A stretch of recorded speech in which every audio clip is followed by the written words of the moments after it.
안녕하세요. 캐스터 박재은입니다. 오늘도 미국 증시 상황 그리고 외신들 살펴보도록 할 텐데요. 간밤 뉴욕 증시는 3대 지수가 일제히 하락하면서 마무리를 지었습니다. 최근 인플레이션 우려가 지속이 되고 있고 또 경기도나 우려까지 겹쳐지면서 하락세를 지속한 것으로 풀이되고 있는데요. 특히나 중국의 봉쇄령 해제가 좀 긍정적으로 영향을 미치지 않을까라는 기대감은 남아있는 상황이고요. 우려와 그리고 기대감이 공존하는 하루가 됐습니다. 에너지 섹터만을 제외하고 10개 섹터가 모두 하락하는 모습이 나타났는데요. 그럼 구체적인 지수 흐름 살펴보시죠. 네, 먼저 다우존스는 0.54%, 나스닥은 0.72% 밀렸고요. S&P 500이 0.75% 빠지면서 전반적으로 밀린 것이 확인이 되고 있습니다. 이어서 주요 기술주 흐름을 체크해 보시면 혼조세로 마감을 했는데요. 애플은 0.09% 소폭의 하락세로 돌아서는 모습이었습니다.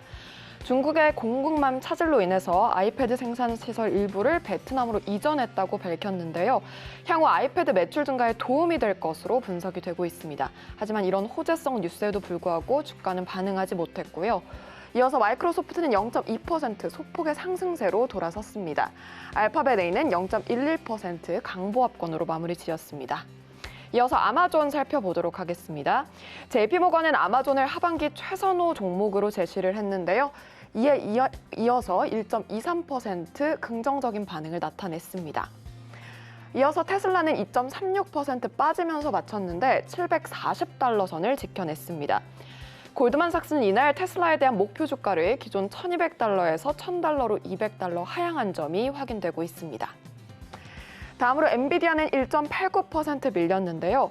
뱅크 오브 아메리카가 이 반도체 섹터 내에 최선 호조로 제시를 하기는 했지만 주가는 반응하지 못하는 모습이 나타나는데 잠시 후 테슬라와 엔비디아에 대한 투자 의견은 외신에서 살펴보도록 하겠습니다.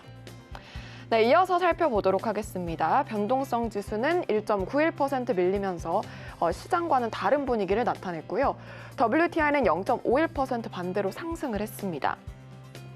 최근에 중국 봉쇄령 해제 그리고 러시아산 원유 금수 조치가 계속될 것으로 보여지면서 이 지속된 모멘텀으로 상승한 것으로 풀이되고 있고요. 골드는 0.02% 소폭의 상승세로 돌아섰는데 인플레이션 우려 그리고 최근 저점 인식에 따른 되돌림 현상이 나타난 것으로 풀이되고 있습니다. 네, 이어서 특징주 흐름 하나하나 체크를 해보도록 하겠습니다. 먼저 간밤에 중국 전기차 섹터부터 확인을 해볼 텐데요. 그 전에 미스프레시부터 확인을 해보시면 51% 급등세를 나타냈습니다. 중국의 신선식품 스타트업이죠. 정확한 상승 배경은 알려지지 않았지만 최근에 중국의 코로나 봉쇄 해제 영향이 주가에 긍정적으로 영향을 준 것으로 풀이되고 있습니다. 간밤 가장 많이 오른 종목으로 확인되는데 관련해서 좀 이슈들은 신승용 대표께서 자세히 분석해드리도록 하고요. 이어서 젠화는 32% 급락세를 시현하면서 간밤 가장 많이 밀린 종목으로 확인되고 있습니다. 특히나 통증 유발 질병의 치료제를 개발하는 제약회사인데요. 자회사 매각 소식을 알리면서 지난 화요일장 주가가 67% 가까이 급등한 바 있습니다. 차익 실현 매물이 쏟아져 나오면서 간밤 가장 많이 빠진 종목으로 확인되고 있습니다. 이어서 니오는 1.04% 올랐는데요. 앞서 말씀드린 대로 중국의 전기차 섹터 전반적으로 확인을 해보도록 하겠습니다. 니오, 리오토, 샤오펑, 간밤에 전기차 판매량이 증가세가 견고했다는 소식을 알렸는데요. 다음 장으로 이어서 주가 체크를 해보도록 하겠습니다. 리오토는 1.56% 올랐고요. 샤오펑은 반대로 2.47% 밀리면서 마무리가 됐습니다. 다음으로 빅토리아 시크릿 확인을 해보시면 8.93% 급등을 했는데요. 관련한 뉴스를 좀 살펴보시면 컨센서스를 상회하는 실적을 발표를 했지만 가이던스는 저조했다는 점 확인이 되고 있습니다. 그러나 공급 체인 차질 위축에도 불구하고 순이익이 우수하게 기록이 되면서 긍정적인 평가가 나오고 있는데요. 이로 인해서 주가는 반응하면서 급등한 것으로 풀이되고 있습니다. 네, 이렇게 특징주 흐름까지 만나봤고요. 간밤에 나왔던 따끈따끈한 외신들 들여다보도록 하죠. 먼저 베이지북부터 확인을 해볼 텐데요. Fed's Beige Book, Some Softening in Consumer Spending Due to Higher Prices. 미 연준은 12개 지역 전체 미국 경제 활동이 직전 베이지북 발표 이후 계속 성장했다고 밝혔습니다.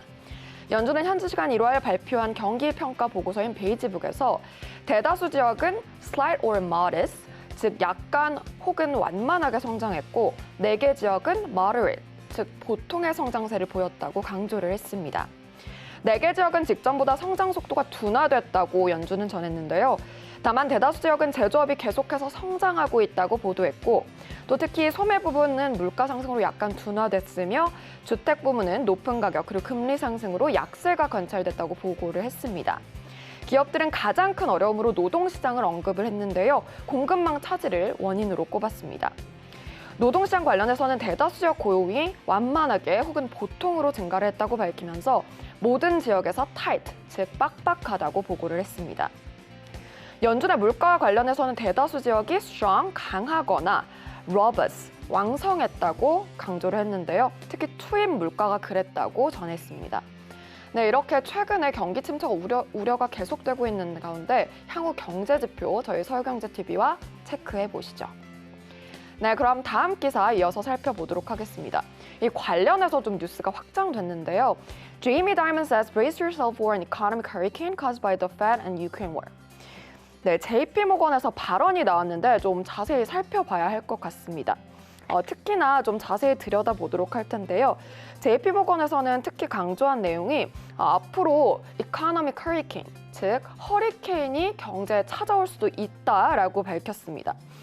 특히나 원인으로 꼽은 거는 Fed and Ukraine war를 꼽으면서 연준의 이 긴축 우려 그리고 우크라이나 전쟁을 꼽았는데요. 관련해서 조금 더 살펴보시면 블러드 총재의 발언도 있었기 때문에 함께 확인을 해보도록 하죠.